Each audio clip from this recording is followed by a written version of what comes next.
जैसा कि आप सब लोग जानते ही होंगे कि इसी माह को 27 जुलाई को रात्रि 11:54 पर चंद्र ग्रहण लग रहा है।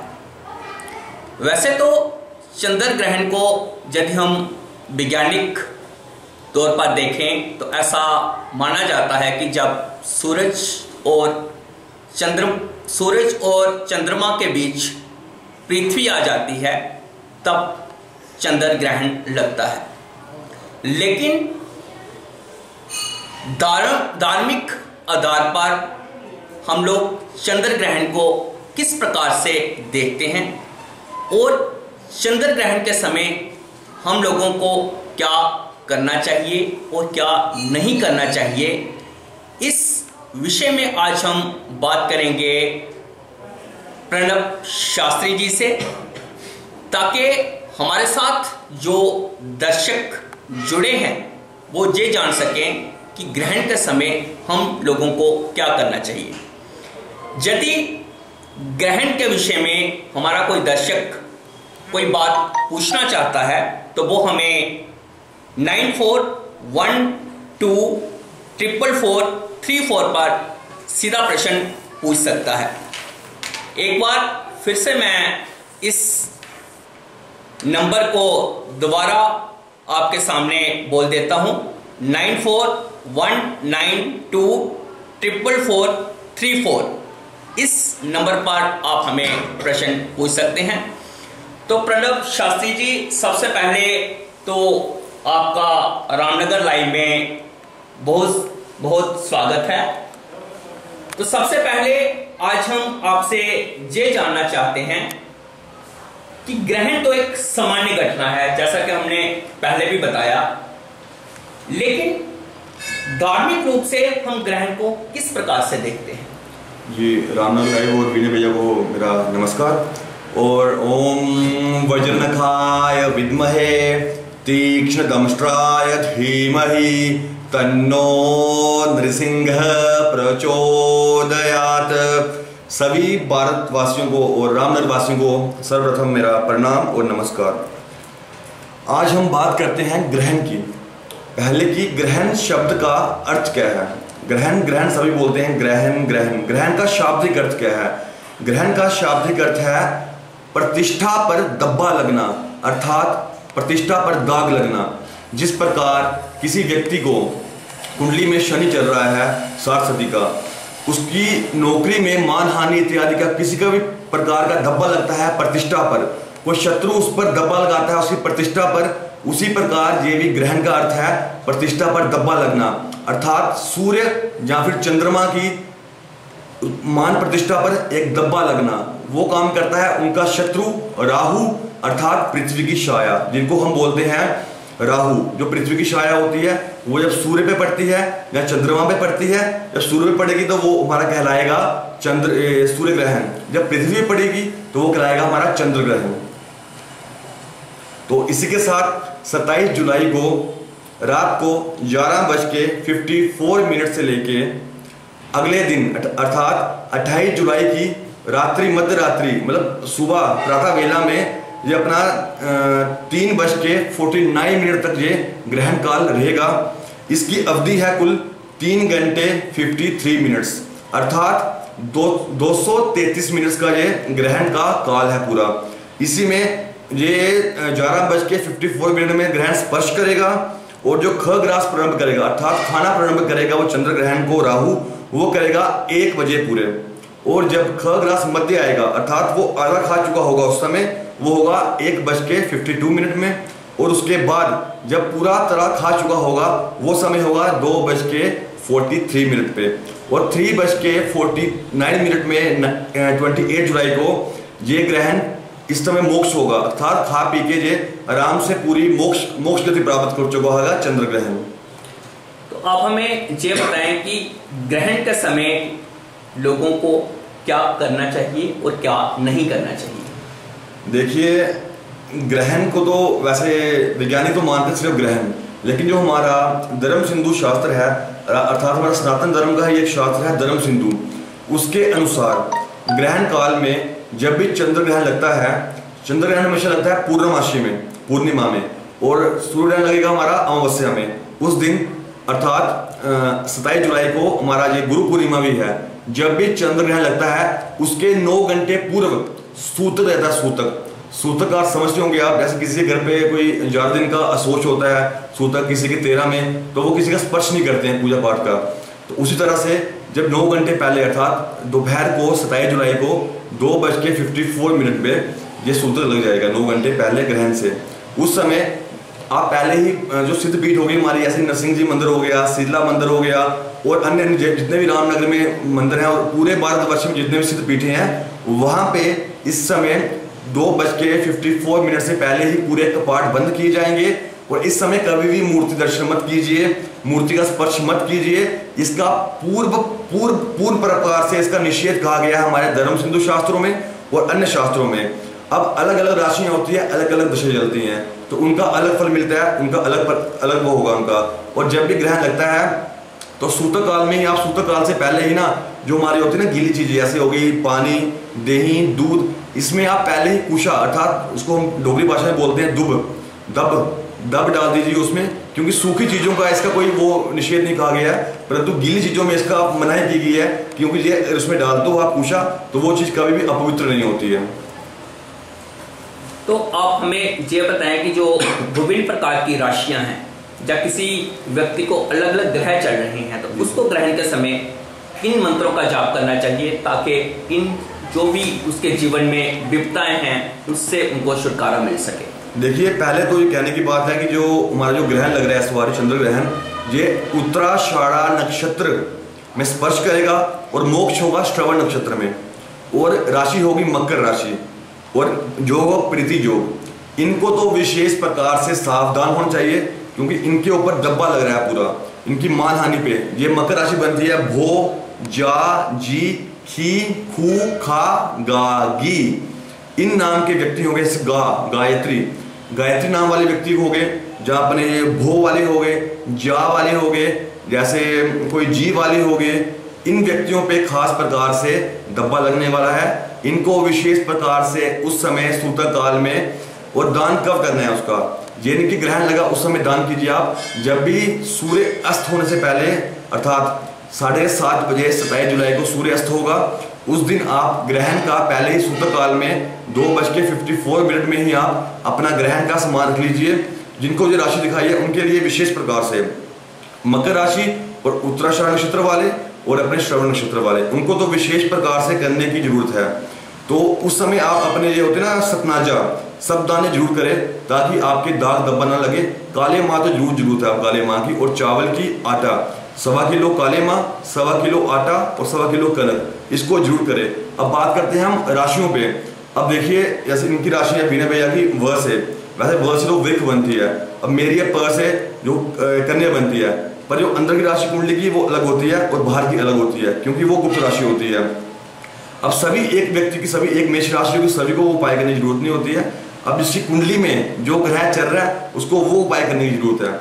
जैसे किसी को चल रहा है इस समय शनि की चल रही है सरस्वती, वो काली चप्पल का दान कीजिए। उस समय ग्रहण सूतक काल में काली चप्पल रख लीजिए, और घोड़े की नाल हो सकती है, घोड़े की नाल, मानिकनी नीलम का नग हो वो रख लीजिए, और उसका दान संकल्प लीजिए कि मैं दान कर रहा हूँ। और प्रातः काल अगले दिन किसी व्यक्ति को जो ग्रहण आपका पात्रता हो, पात्र करने के लायक हो आपका, उस व्यक्ति को दान कीजिए। ये सुबह 28 जुलाई को।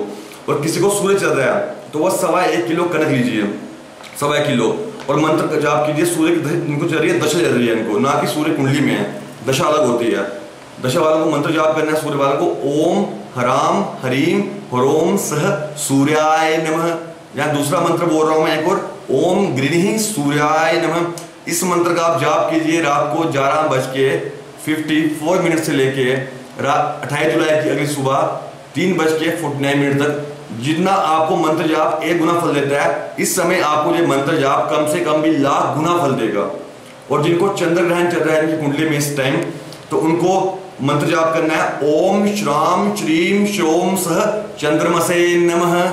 और ये ग्रहण का जो होगा आपका सूतक काल सूर्यास्त से पहले 7:30 बजे, उस समय ये सामान रख लीजिए चंद्र ग्रहण के लिए। चावल 1.25 किलो चावल या फिर 2.5 किलो चावल, और जो चंद्र ग्रहण के जो मंत्र बोला मैंने, इसकी 3 माला कीजिए। और जिनको चल रहा है इस समय मंगल की दशा चल रही है, मंगल की दशा में मंगल का काम है दंगल करवाना। मंगल ग्रह में दंगल कराता है और गाड़ियों को भी एक्सीडेंट इत्यादि जो बनाता है जो मंगल। और जिनको मंगल चल रहा है वो 1.25 किलो मसूर की दाल लेके और मंत्र जाप करना है उन्होंने, ओम क्राम क्रीम क्रोम सह बोमाय नमः। मसूर की दाल का दान संकल्प लीजिए, अगले दिन पराठा वो दान कीजिए। जिनको बुध चल रहा है वो हरी सब्जी कड़म इत्यादि हो गया या कुछ भी हरी सब्जी कुछ भी हो गई वो लेके और 1.25 किलो मूंग की दाल लेके वो संकल्प कीजिए बुध ग्रह के लिए। और मंत्र पढ़ना है उन्हें, ओम ब्राम ब्रीम ब्रोम स बुद्धाय नमः। कम से कम 3 माला बुध की या फिर 17 माला। उसके बाद आता है गुरु बृहस्पति का, जिसको बृहस्पति चल रही है वो 1.25 किलो हल्दी लीजिए, नहीं तो कम से कम भी 3 चुटकी हल्दी या 1.25 किलो हल्दी, और चने की दाल 1.25 किलो, और केले का दान कर दीजिए, पहले रख लीजिए सूतकाल में। और मंत्र पढ़ना उन्होंने, ओम ऐं क्लीं बृहस्पति नमः। या फिर दूसरा मंत्र है बृहस्पति का एक और, ओम ग्राम ग्रीम ग्रोम स गुरुवे नमः। इस मंत्र का जाप कीजिए।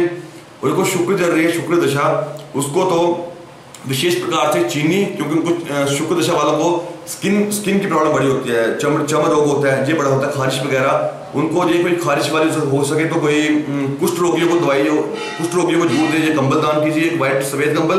और 2.5 किलो चीनी का दान कीजिए। और एक स्फटिक माला शुक्र दशा वालों को विशेष, क्योंकि शुक्र दशा सबसे लंबी होती है 20 साल की, तभी इसलिए इसका विशेष उसका महत्व होता है कुंडली में।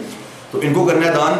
अपना मंत्र पढ़ना है इनको, ओम द्राम द्रीम द्रोम स शुक्राय नमः। फिर शनि का मैंने आपको पहले बोल दिया, पर शनि का मंत्र है ओम शन शनैश्चराय नमः। दूसरा मंत्र है ओम प्राम प्रीम प्रोम स शनै नमः। जिनको राहु चल रहा है वो नीले कंबलों का दान कीजिए। अपने हॉस्पिटल में अंध विद्यालय बच्चों पढ़ते हैं जहाँ पे, वहाँ पे जो हैंडीकैप जो उपाहिज बच्चे हैं उनके स्कूल में कंबल दान कीजिए नीले रंग का। इनको तो राहु उसी प्रकार उसी तुरंत उस टाइम इनका राहु का शुभ फल प्राप्त होगा इनको, जो ये कंबल का दान करेंगे। और केतु वालों को लेकर जाता है तिल, काले तिल और नारियल का दान कीजिए।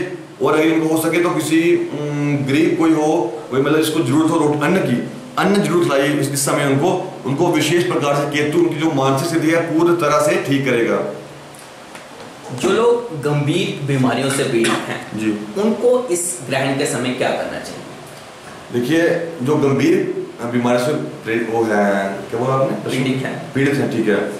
अब तो एक हो गया ना कि कोई बीमार है अगर, तो सूतकाल में मनाही की गई है कि कुछ खाने पीने की। बच्चे, बूढ़े और जो रोगी हैं अर्थात रोगी अर्थात बीमार है, उनको दवाई लेने के लिए और कुछ चीज़ खाने के लिए कोई मनाही नहीं है। ये शास्त्र में लिखा गया है, क्योंकि कहा गया है शरीरस्य रक्षणम खलु धनम। अपने शरीर की रक्षा पहला धन है हमारा, ठीक है, वो धन नहीं, दूसरा धन है हमारे शरीर की रक्षा। और आपने बोला क्या करें, वो जिस समय रात को लग गया ग्रहण 11:53 में 27 जुलाई को, और इसके इस टाइम से लेके 28 जुलाई को प्रातः सुबह 3:49 के बीच ये नहा धो के बैठ जाइए। जब ग्रहण स्पर्श होगा उस समय नहा लीजिए, 12 बजे नहा लीजिए आप। और आप अपना माला लेके पूजा पाठ मत कीजिए वहाँ पे वो वाला, पर माला कीजिए, माला कोई निषेध नहीं है। और अगले दिन माला धो लीजिए। मंत्र करना है आपने, 2 मंत्र बोलता हूँ मैं। एक तो पहले आ गया महामृत्युंजय मंत्र। महामृत्युंजय मंत्र पूरा होता है ओम होम जूम सह ओम भूर्भुवः स्वः ओम त्र्यंबकं जजामहे सुगंधिं पुष्टिवर्धनम् उर्वारुकमिव बन्धनान् मृत्योर्मुक्षीयमामृतात् स्वाहा बुहा भू ओम सह जूम होम ओम। ये मंत्र होता है पूरा महामृत्युंजय। जो बोलते हैं ना ओम त्र्यंबकम जजामहे, वो मंत्र महामृत्युंजय नहीं होता है, वो उसको बोलते हैं मृत्युंजय मंत्र। और जो इतना लंबा मंत्र नहीं कर सकता है उसके लिए मैं छोटा मंत्र बोल रहा हूँ। मैं बोल रहा हूँ सभी लोग ये मंत्र कीजिए, जो मंत्र बोलने जा रहा हूँ सभी लोग कीजिए, क्योंकि इस मंत्र का जो लघु मृत्युंजय मंत्र है इसको बोलते हैं हम ओम जूम सह। ऐसे नाम बोलना अपना बीच में, आपने से इनका नाम बोलता हूँ मैं विनय भैया का। ओम जूम सह विनय जंडियाल सह जूम ओम। फिर से दोहरा रहा हूं मैं, ओम जूम सह विनय जंडियाल, फिर एक लगा लिया पाल्य पाल्य, ओम जूम सह विनय जंडियाल पाल्य पाल्य सह जूम ओम। ये मंत्र सीधा है पहले फिर उल्टा, ताकि जो कोई आपको अगर सीधी बीमारी है कोई कुंडली के अनुसार वो भी ठीक हो जाए। और कोई तंत्र बाधा है, तंत्र बाधा में हमेशा मंत्र का प्रयोग करते हैं उल्टा करके, तो इसलिए इसको उल्टा किया गया है इसमें। और वैसी बाधा भी है तो वो भी आपकी बाधा पूर्ण तरह से ठीक हो जाएगी। और एक जैसे कोई एक गर्भवती स्त्री है, प्रेग्नेंट औरत है कोई, तो उसको स्पेशल सूतक काल से लेकर ग्रहण तक दवाई का कोई उसको परहेज नहीं है, परंतु कोई सुई का नुकीली चीज का प्रयोग मत कीजिए, कोई कैंची इत्यादि का प्रयोग मत कीजिए, कोई चप्पी मार के मत बैठिए, जोर से मत चिल्लाइए, अपने कंघी मत कीजिए हैं, और फालतू किसी से आगे पीछे बातें मत कीजिए, किसी की मतलब की बुराई मत कीजिए, अच्छे काम कीजिए, कृष्ण भगवान की लीलाएं सुनिए, कृष्ण भगवान की वो पढ़िए, हरिवंश पुराण का पाठ कीजिए। उस दिन आपका बच्चा इस तरह से विद्वान बनेगा ना, इस ग्रहण में ये काम करने से, हरिवंश पुराण ग्रहण काल में, और दूसरा आ गया हमारा भागवत पुराण। इस समय आपका बच्चा अगर कोई भी ये पाठ करेगा कृष्ण भगवान का, आपका बच्चा इस प्रकार से तेज होगा उसके चेहरे पे, ये नहीं कि वो कोई इस जाति का इस जाति का, ये भगवान की कोई जाति नहीं होती है और कोई जात पात नहीं होती। इसलिए कोई भी व्यक्ति होगा तो कोई जात से कोई कुछ नहीं होता है। ये हम इस पर चर्चा बाद में कीजिए, जात से क्या होता है, क्योंकि ये सब अपने कर्म से होता है। गीता में बोला गया है कर्म को विशेष महत्व दिया गया है। तो जो भी ये इसका पाठ करेगा उसका बच्चा एक बहुत ही सुंदर और अपने माँ बाप का कुल का दीपक होगा, नाम रोशन करने वाला होगा। ये गर्भवती स्त्रियों को विशेष प्रकार से ध्यान देने की जरूरत है कि चिल्लाइएगा मत जोर से, क्योंकि बच्चों पर असर पड़ेगा। जो होते हैं ना ग्रहण पे कोई बच्चा हुआ तो उसको काले निशान हो गया मुंह पे, कहीं शरीर पे, तो वो कहता है उनकी माता खारिश करती है कहीं अपने गर्भवती होने के टाइम ग्रहण काल में, तो वो उसका एक फल है कुंडली में, वो उसका जो करता है। अब ये आप बताएं कि जो विद्यार्थी वर्ग है जो किसी परीक्षा की तैयारी कर रहे हैं, उन विद्यार्थियों को इस ग्रहण काल में क्या करना चाहिए? जी बहुत बड़ी प्रश्न है ये, क्योंकि अब जो तांत्रिक हो गए, तपस्वी हो गए, वो तो अपना पूजा पाठ कर लेंगे, तो बच्चे और व्यापारी क्या करेंगे? इस समय कोई भी काम कीजिए आप, बच्चे अगर पढ़ाई करते हैं तो उनको उसका रिजल्ट, अगर वो पेपर में कुछ कम लिखेंगे ना, तभी उनको नंबर मिलेंगे इस टाइम पढ़ाई करने से, क्योंकि इस समय विद्या का उनको विशेष प्रभाव होता है। कोई भी कार्य कीजिए आपको लाख गुना फल मिलेगा, सूतक काल में और ग्रहण काल में जूट रात को 11:54 से लेकर 27 जुलाई को 28 जुलाई की सुबह मतलब अर्धरात्रि में 3:49 तक जरूर पढ़िए और लिखिए, अपना काम कीजिए पढ़ने वाला। पूरे इस घंटे पढ़ लोगे ना आपको पूरे 1 साल का फल मिल जाएगा इस समय पढ़ने से। और व्यापारी सूतक काल में करे अपना काम, और व्यापारी अगर कोई हो सके रात को कर सके तो अपने जो भी हिसाब किताब है ना दुकान का, वो घर पे ले जाइए कापी अपनी, और जितना ब्याह खाता है उसको सभी हिसाब किताब कीजिए। और कोई वर्ग के लोग हैं उसमें अपने ये नहीं है कि सिर्फ पूजा पाठ से ही, जो भी जिस वर्ग के लोग हैं, जिस फील्ड के लोग हैं, उस समय अपना काम कीजिए, उस समय उनको लाख गुना फल मिलेगा। ये एक इसका प्रमाण है धर्म सिंधु का। ऐसा कहा जाता है कि ग्रहण के समय दान करने से बड़ा पुण्य मिलता है, इस विषय में आप क्या कहें? जी ग्रहण में मैंने इस तरह पहले भी आपको बोला मैंने कि लाख गुना फल मिलता है किसी फील्ड में। और किसी को कोई भी प्रकार का ग्रह है, ग्रह सबको चलते हैं, आपको भी, हमको भी, सभी को ग्रह चल रहे हैं, लेकिन जब ग्रहण आता है, डब्बा आता है ना ऊपर हमारे, तो डब्बा ये कैसे आता है ये भी हम इसमें चर्चा करते हैं। ज्योतिष के अनुसार जब सूर्य और चांद के बीच पृथ्वी की छाया पड़ती है, अर्थात जब चांद पृथ्वी की छाया उस पर चंद्रमा पड़ती है और चंद्रमा को ढक लेता है, और वो चंद्रमा तभी ढकता है, तो जब भी चंद्रमा पे हमेशा देखिए आप पूर्णिमा में चंद्रमा हमेशा सफेद दिखता है, लेकिन ग्रहण के समय चंद्रमा मतलब काला या भूरे रंग का दिखता है। तो उस समय ये कुंडली में योग आता है। ये कुंडली में योग पृथ्वी की छाया नहीं आती है, पृथ्वी की छाया ऊपर के भगवान सूर्य हैं, ऊपर की छाया, और पृथ्वी की छाया पृथ्वी, तो उसको हम बोलते हैं राहु, पृथ्वी की छाया कौन? राहु। तो जब जन्म कुंडली में ज्योतिष के अनुसार हमारे सूर्य के बीच, सूर्य और चंद्रमा का डिस्टेंस होता है, चंद्रमा और सूर्य का डिस्टेंस होगा 180 डिग्री का। इस समय पूर्णमासी में पूर्णिमा में डिस्टेंस होता है 180 डिग्री का, ठीक है। तो जब डिस्टेंस आता है दोनों के बीच और सूर्य के आगे राहु आ जाता है, और राहु पृथ्वी की छाया था, उसको सूर्य की किरणों को चंद्रमा चांद तक नहीं पहुंचने देता है, और पृथ्वी को उसको चांद को ढक लेता है वो पूरी तरह से। इस समय ये योग बनता है कुंडली में, सूर्य, जिसको भी कुंडली में कोई कुंडली चेक कीजिए, कोई भी किसी की, सूर्य और राहु का योग हो, एक चंद्रमा सामने सप्तम बैठा हो, तो ये योग बनता है। उसका समय ग्रहण योग में उसका जन्म हुआ है व्यक्ति का। और दान की बात रही, किसी को भी कोई दान करना है और कोई भी दान करना है तो कीजिए, लेकिन एक मैं विषय बताता हूँ आपको। 1.25 किलो आटा 1.25 किलो काले माह की दाल और 1.25 किलो कनक, 1.25 किलो चावल और दक्षिणा सहित ये दान कीजिए आप जरूर। इससे ये सूत्र काल में करने पर, और इससे आपको जितना भी संकल्प लेना हाथ में, ये संकल्प जिसको नहीं आता है संस्कृत में ये बोलिएगा कि मैं अपना जो भी इस समय अपना नाम बोलना है, पहले अपना गोत्र, जैसे मैं बोल रहा हूँ मेरा नाम प्रणव शर्मा है, वाशिष्ठ गोत्र उत्पन्न हुआ हूँ मैं, ठीक है। तो इस समय मैं ये संकल्प ले रहा हूँ अपने हाथ में जल डाल के दक्षिण लेके कि जो भी मेरे को इस ग्रहण काल से, चंद्र ग्रहण से जो भी इसको मेरे को कोई दब्बा लगने वाला है या कोई मेरे को बीमारी या इत्यादि कोई कष्ट होने वाला है, मैं उसके लिए दान कर रहा हूँ। ऐसे संकल्प लेके पानी छोड़ दीजिए। और ये संकल्प से ना आपको ऐसा दान करने से कोई महत्व नहीं है, इस संकल्प से जो महत्व मिलेगी ना आपको महत्व, और इसका जो फल मिलेगा ना आपको, वो तो आपको फल उसका तो वो नहीं है, उसका तो करोड़ों गुना फल मिलेगा उसको। और साथ में जब चंद्र ग्रहण लगा होगा जिस समय रात को, उस समय एक चीज दान करनी है आपने, वो उसको बोलते छाया पात्र, ठीक है। एक कांसे के बर्तन में, कुट का बर्तन बोलते हैं इसको, उसमें देसी घी डाल के और एक तांबे का या चांदी सिक्का डाल के अपना चेहरा देखना है पूरा, और मंत्र ये बोलना है आपने, महामृत्युंजय बोलना, ठीक है, ओम त्र्यंबकम वाला, ओम हम जुमसा वाला। तो ये मंत्र बोल के उसमें अपनी शक्ल देखिए और 11 बार ये मंत्र बोलिए, अपना चेहरा देखिए पूरा और रख दीजिए वहां पे, और सुबह उसको दान कर दीजिए। इससे आपका जो भी ग्रहण का जो राहु है ही छाया, और हमने अपनी छाया देखनी है, हमारे पे जो छाया होगी ना अर्थात, तो वो हमारी छाया पूरी ग्रहण उसमें निकल जाएगा, हमारा जो भी हमारे कष्ट होंगे उसी कांसे के बर्तन में निकल जाएंगे।